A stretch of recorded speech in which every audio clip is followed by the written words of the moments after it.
right, it is Weather Impact live. I'm meteorologist Robert Speta, and I got a special guest with me here today. There's Crystal Moyer. Hi. Thanks for having me. I've actually never been in here on a podcast, so. Well, welcome. Hey. It's the funnest show of the day.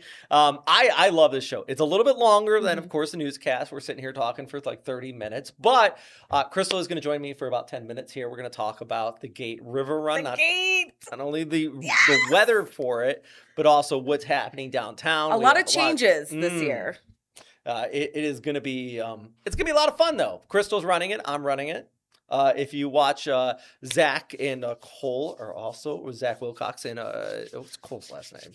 I always forget. I knew. You should know. They're both running it. You'll see them out there. Oh my goodness, that's embarrassing. And then we're going to talk about our weekend forecast for the First Coast across the Southeast, and even a look at some severe weather out there too. So yeah, well, not for us. We're gonna take a look at other areas for some severe weather. First, let's talk about the weather for the Gate. There you go. Looks like the Gator Bowl is closed down there. Yes. So there are already closures underway downtown. You've got Gator Bowl Boulevard and parts of Bay Street. You're looking live right now from the tower cam downtown facing the shipyards, and you can see those tents down there. They're already preparing for, when the start finish line, they have like a big party out there with a bunch of vendors and tents and things. So that's what they're setting up for right now. Giving away free things you can grab at the end of the race. And of course, that's where your post-race banana. We run for that free banana. That banana. That post, if you know, you got to get that banana at the end of the race. Yes, for sure. The Orlick is right there. I know they're having some events go on too as well. But yeah, that's where the start and finish line is for this year. Before we get into everything closing down, I do want to talk about the weather real quick about this because it is going to be muggy. It's going to be a bit humid out there. So drink plenty of water. Make sure you're staying hydrated. I think that these mid 70s, Crystal, are going to sneak up on people, especially near the end of it, because we feels a lot hotter than you think. Yeah, nasty. The last big run, of course, is a 5K every weekend. Crystal's been joining me at Park Run Jacks. That's a lot of fun every weekend. It was like moist and humid. The last time we were there, it rained a little bit too. It was just sticky. Yeah. But it was like in the 50s. Okay. So this is definitely this is moist and humid in the 70s, and I think that's going to be is more of almost a summer type run. Yeah, for sure, but that's okay. Once you get to the top of the Hart Bridge, it's going to be breezy. You'll be enjoying that last mile, and then downhill. It's still like another mile, but still. You're not done yet. Yeah. So let's talk about, make sure you're staying hydrated. They do have water stops every mile. Oh, right? There's water stations out there, so you don't have to worry about that. And what's cool about the Gate River Run is the community gets so involved. There are stations all throughout San Marco and St. Nicholas, unofficial stations, I will say. Just pay attention if you're running. There are water stations, and there are, quote, not water stations. Like during the Donna, people were like announcing, this is the Gatorade, this is not Gatorade. If you know what not Gatorade, they're adult beverages. If you want to partake, they will be there for you. Not at the hands of the Gate River Run folks, at the hands of those community members who are just trying to have a good time and do their tailgating out there. Well, it's going to be a blast. Even some people here that work at First Coast News are going to be on the side there cheering everybody on. If you see myself or Crystal out there, say hi. Yeah, say hi. Give me a high five. I'll be struggling, so we'll take off. A little power up, a little extra boost. Yes. Now, this is the official map from the Gate River Run, talking about where the start and the stop line. This has moved from last year. Now, you said since 2012. Yes. So what's the big change up this year? So typically it's closer to the stadium, literally right when you come off of the Hart Bridge. Typically, it would be like a half mile or a little more than that coming to the finish line. But now it's been moved up, with all of that construction with the Stadium of the Future over at Everbank Field. They've moved the start and stop line there at the shipyards. So I want to say it's about a half mile of a walk out there. So when you come off the Hart Bridge, just know that it's going to be a little bit longer until you hit that finish line. But you'll see there'll be a lot of signs out there. You'll know when it's coming. So I'm excited. You can see right there, I'll be in wave 3, purple, because that's my favorite color. So I go ahead and take that bib every year. Robert, you'll be I'm in wave starting 3 off. as well because I'm slower too. Look, Like wave 1 is those people that are showing up and they're here to run. everyone's a runner. I mean, Yeah. honestly, if you look at the technical rules of the Gate River Run, you just have to have a pace faster than a 20-mile-per-hour pace, Which which is a walk. if you're not a runner, you're thinking, oh, that sounds like fast, but no, like you're dragging. I Yeah. think the 20-mile, like the people that get cut off are the people that stopped and are having like a drink, like not walking and having a drink. They're chilling and talking with their friends, and I Yeah, think for those are. sure. This isn't like a serious cutoff type event, but there is a cutoff because it is a Oh, city not a and 20-mile-per-hour. It's a 20-minute 20-minute mile. Yeah. Oh my goodness. 20 miles per hour, you're hauling.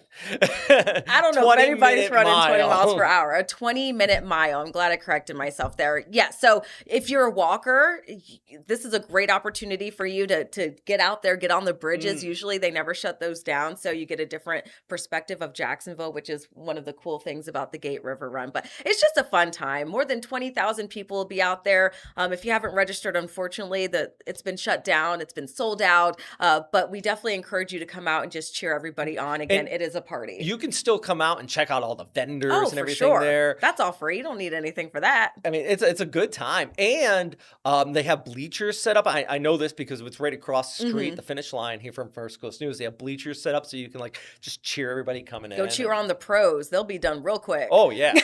And then you can cheer on the pros. And then you can go hang out with the vendors, get some food, and then you can come back and watch us come Yeah, in. Like we'll have plenty of time to do that. So we'll make it through, you know. So let's talk about this. This is a start. Goes in 4 waves right there. A little bit closer to the Main Street Bridge, so you're gonna have a little bit of a shorter time to warm up, but all that road is closed off. So, Crystal, and also, by the way, and I read your article on this. Crystal's article at firstcoastnews.com kind of goes through all like the big points here if you want to read through. But take me through the race course here and where you're going to be heading and what roads are closed for anybody that's traveling around downtown. Yeah, it's a major traffic impact alert every single year. So as of right now, we are already dealing with some closures as crews are prepping, as we just saw with the shipyards area for the race. So right now, Bay Street is closed, and this is going to be between A. Philip Randolph all the way over towards Liberty Street. That's the red that you see there, and that's where that start and finish line is. Now, that race is going to head towards the Main Street Bridge. The Main Street Bridge will be closed Saturday starting at 7:45 through 9 a.m. And then it heads over towards San Marco. This is where we start getting into the communities and where people are sitting outside of their houses with booths for the racers. So some of the closures there, and they're partial closures: River Place Boulevard, Prudential Drive, San Marco Boulevard, River Road, River Oaks Road, Hendricks Avenue. You can expect partial closures between 8 and 10 a.m. And then things shift east towards St. Nicholas, and you can expect partial road closures between 8:20 a.m. and 11 a.m. And that's Atlantic Boulevard, Homesdale Road, Nicholson Road, Olive Street, and Gay Avenue. Now, this is where things start to ramp up. That's when you start to make that trek up the Hart Bridge, the Green Monster, we call it. So the Hart Bridge is going to be completely closed Saturday between 7:45 and 11:30 a.m. And this is when you're nearing the end, folks. You're getting towards Everbank Stadium, back downtown. Closures already underway for Gator Bowl Boulevard between the Hart Bridge to A. Philip Randolph, and that's going to be closed through 2 p.m. on Saturday. And we have some fun facts here. If you head to firstcoastnews.com about the Green Monster, the Hart Bridge. Of course, it's called the Green Monster, Speta, because it's green. Hey! I do have Actually, some facts. somebody asked me that today. They were like, why do you call it the Green Monster? I think It's big and green. It's big and green. So let's get to some of the parking that we were discussing. Parking is available downtown. Of course, the street parking, a lot of that will be free if you can find a spot. So the downtown sports complex lots and garages will be open as well. Just make sure you have money with you. Have that card because you'll have to pay for parking there. Now, there is a free shuttle service, and that's for the tailgaters and the Cypress lots. Now, that's going to be on Talleyrand near Everbank Stadium. What's not going to be open is what, Lot J? Lot J will be closed. Lot P will be open, but here's from an insider perspective, Lot P is further away than downtown street parking. So if you're trying to Mm. figure out like, where do I park so I can be closer to the start and finish line, the downtown area street parking is going to be your best bet. The St. Johns River taxi will also be running starting at 6 a.m. on Saturday. They're going to pick you up from the South Bank from one of the hotels there. I'm going to get that hotel for you right now. And then it drops off right at the shipyards. The cost is $20, but that'll get you to and from the downtown area all day. So maybe if you want to go back to your hotel, change, go back downtown, it's really a beautiful view to take the St. Johns River taxi. I've done it many times getting to and from the Jags games. And I mean, that's just a nice ride going across there. It It is. just especially after you get down the run, you're gonna going across there. It's gonna be a nice, cool little breeze on you. Be perfect way to wrap up the whole event here. Yeah, and they're super nice. The family that runs the St. Johns River Ferry, they pick up at the Doubletree Hotel.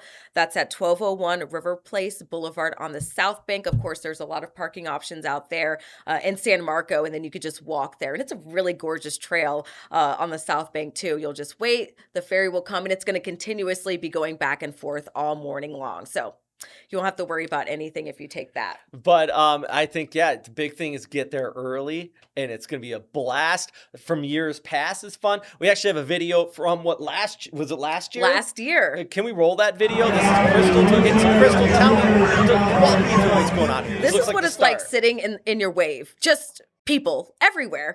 This is the starting line where I start to run there. And it's just incredible to see how many people every year from all over the world travel here to Jacksonville for the Gate River I love Run. the flag up there. Yeah. And Oh, what is happening here? Chafing the dream. The signs that you see along the routes, I mean, people go all out every single year to cheer on those runners. And they're just hilarious to read. If you're ever feeling kind of down, this kind of picks you up. People dressed as flamingos, people saying, oh, like, hurry up, go random stranger. This is mile 4. And like I said, there are some not water stations. This was a tequila banana bar. Banana bar. They give you a banana and a shot of tequila. Oh, there's a big poop with a Yep, Santa hat. giving out stickers. I still have that sticker. And some fun facts that they put on these posters. Did you know 1 in 400 runners poop themselves? I did see the "don't fart, it's not worth it" Yeah, sign. I was not one of those last year. But it's just a lot of fun to see how excited people in San Marcos, St. Nicholas, they are every year giving out drinks, giving out food, giving out fruit, donut holes. Some of them have their sprinklers on, or maybe they have the water hose. So if you're feeling hot, you just kind of run under the hose there. But so much support from the I'm Jacksonville sure community. it gets ready for this. So is this what the Green Monster here? Yes. So that's when you start to walk. For me personally, the first year I did it, I learned real quick. Walk up the bridge, run down the bridge. But look at these views that you get. You know, they shut down the bridge for you. I stop, I take a bunch of photos. I hang out there on the bridge. It is so much fun. People are willing to stop and take pictures of you if you want, to get a photo. It is a great time. Really brings the community together. Oh, and that's one reason why I love these type of big runs. It's not just you go out there. There are people that go out there for the time. It's the biggest 15K in the country. But you also, especially if you're from Jacksonville, even if you're just a casual runner, you get to go through these neighborhoods that maybe you might not be running through on a regular basis. You get to see people, you get to see the community out here, and you get to go over things like the Heart Bridge and enjoy it there. And there are bands all throughout the route. So Yeah. they'll be playing music. I usually stop even and need I the dance a little headphones. bit. Yeah. So take the headphones off and really just take it all in, because it really is. And I can't wait for you to run this, Speta, because it is an experience. It really is for everybody, whether you're running it for time, whether you're walking, jogging, got your kids with you. It is an experience. Yeah, and this is my first time running it because the last, 6 years I've been here at First Coast News, I've always worked Saturday morning. And finally, I'm not working on Saturday. I've always covered it. Right. So it always looks like You're so like, much I fun. want to get out there. Boss, let me off for one Let's Saturday. go. I want to stop by Intuition. That Yes. doesn't look like they're pouring water They there. were giving out beer. It is There's a lot. There's a lot going on out there. Sometimes it could be a little overwhelming, especially when you start because you have such a large group of people starting at the same time. But then things start to spread out a little bit and you really get to enjoy the sights and the sounds of Jacksonville. Woo! We're excited for it. And let us know in the comments section here if you're watching us on any of our social media streams, if you're going to be running this, if you have any specific questions or anything like that. But the weather is going to be looking great for it. That's the good news. I don't expect any storms. Dress or anything lightly. like that. This is not the race, especially with the weather that you've been talking about, to wear layers. You'll kind of, from the get, you'll be warm. Yeah, You'll be fine. We're not worried about a cold start. And no, you're good. You're good. So with that said, thank you very much, Crystal, for stopping by. This was fun. You can come back anytime. Okay, thank you. All right, I'll see y'all at the race. We're gonna go to a quick break here, and we're gonna come back and take a look at that forecast, not just for the Gate River Run, but everything else going on here across the First Coast and the United States as well here. The First Coast News Plus TV app, streaming 24/7. Local news from the team you trust on your time. Track how the weather will impact your day. Have the umbrella in the back seat, the rain jacket ready to go. Extended, continuous coverage of breaking news, live from the scene. Let's get some breaking news we've been following overnight. Go deeper with in-depth interviews and exclusive reporting. All the local news you need, live or on demand. First Coast News Plus, complete coverage of your local news, weather, and more. We have new details about a heavy police presence in Jacksonville Beach. Driver fired gunshots along the interstate today, prompting a police chase. Breaking overnight, police are investigating an officer-involved shooting. Breaking news, a major crash on I-95. Routine controlled burn got out of control. First Coast News was the only station there. Stream extended coverage on First Coast News Plus.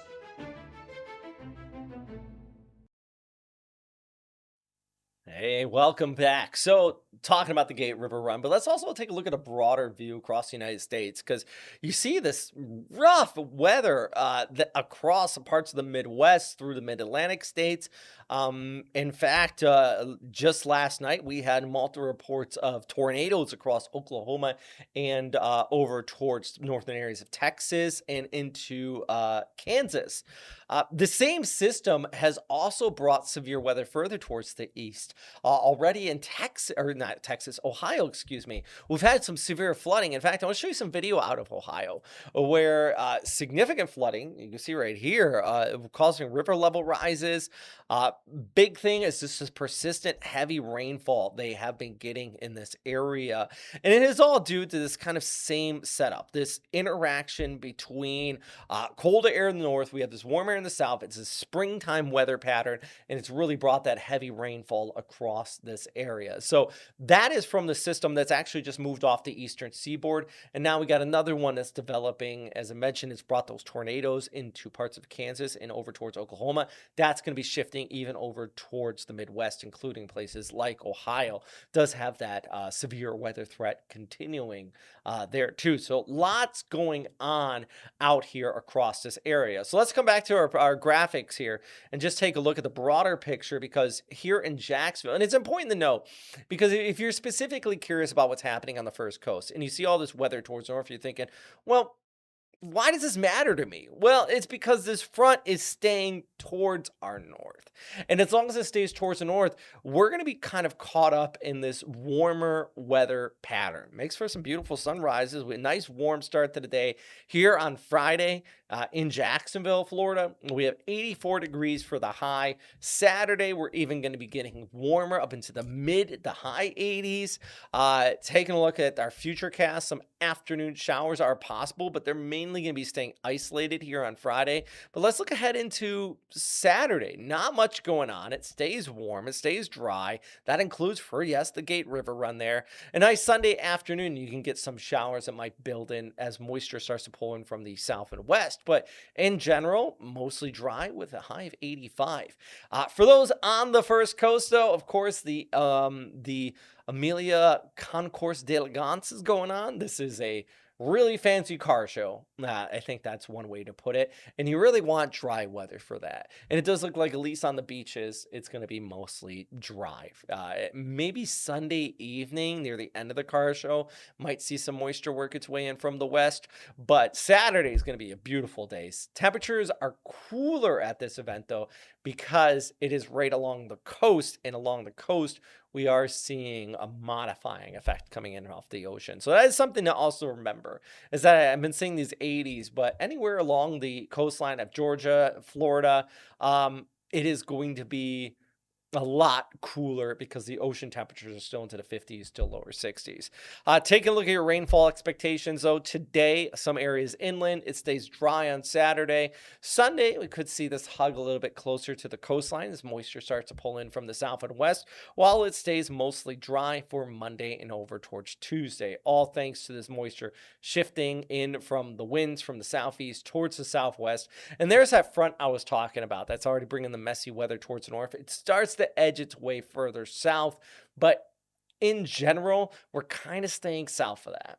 And that means we are going to stay in this stubborn southerly weather pattern, which is really incredible for early March. In fact, the record for Saturday, 89, record for Sunday, 86, and we could be at or maybe break in the record on Sunday. And same for Monday. We're going to be up at these just very warm temperatures, an exceptional weather pattern here with this high pressure ridge remaining in place south of that stationary front just towards our north. So with that said, here's a look at the extended outlook. We're staying into the mid to high 80s here Sunday, Monday into Tuesday.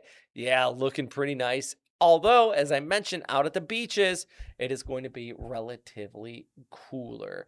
Now, our next round of rain, that's going to be a bit more widespread, probably won't be arriving till Thursday, more than likely into Friday, which is problematic because that is the start of the Players' Championship here. Of course, any golf enthusiast, you know what's going on. The Players, of course, here upcoming this week. The events do kind of start throughout the week. Military Appreciation Days on Tuesday. Ludacris is playing for that.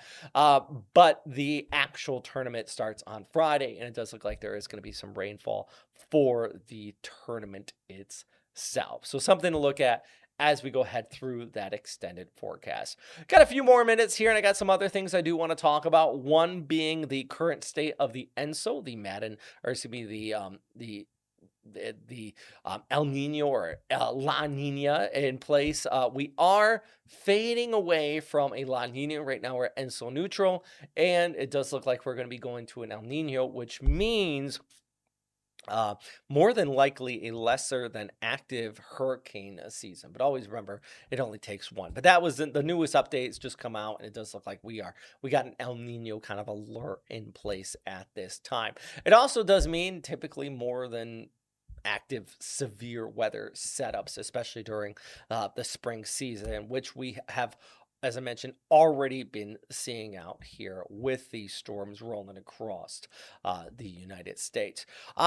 One more thing I'm going to show you before I let you go here is out of Massachusetts, because this is incredible. So we're talking about, it's still cold in the north. We got some frigid conditions, but I'll show you some video of somebody who fell overboard and got caught between two ships. And this scares me because I was in the Navy and I've gone across these gangways where you're like, all right, like, if I fell, this would be a bad day, but they thankfully rescued this man. And that water temperature is only just above freezing. And they were able to pull him out from there.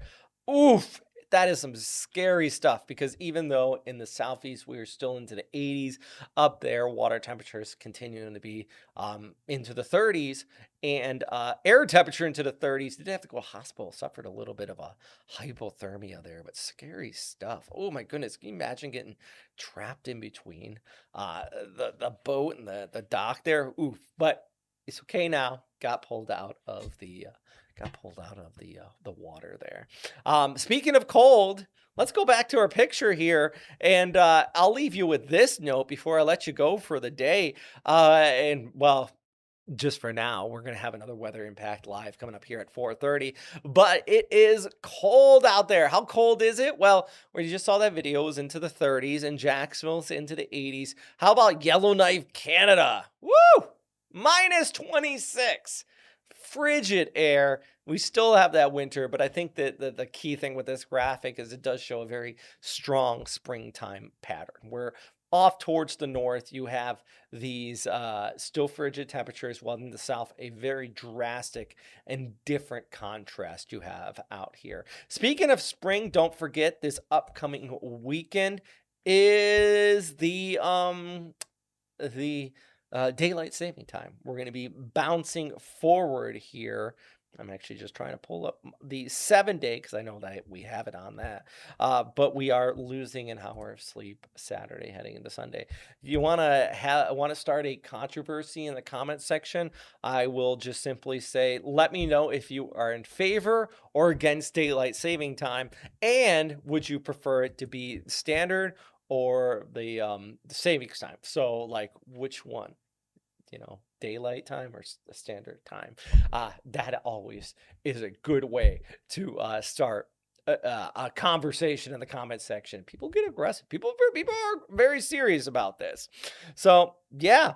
Let's see. Crystal also commented on our Facebook page here on that live stream. So if you have any questions or anything like that, you can go there and I'm sure one of us will get to it real quick. Let's see. I've got 6 comments here. Let's see if I can well, it doesn't look like I can access them right away here right now, but I'll try to answer some of them for you if you're commenting on our Facebook page at this time. For now, though, thanks for stopping by. I truly, truly do appreciate it. And don't forget, coming up at 4:30, we have Weather Impact Live with Ross Muma, as well as 5, 6, 7, 11. We're always streaming on FCN Plus, which is great, right? You can watch the shows. You don't have to have the bunny ears on your TV or cable or anything like that. You can watch everything here on your phone and get the same exact information. It's not just me rambling, but like the actual newscast. So look forward to that. As always, though, thanks for stopping by, and I hope you have a great day. And good luck at the Great River Run if you're going to be heading out to that. I'll see you there.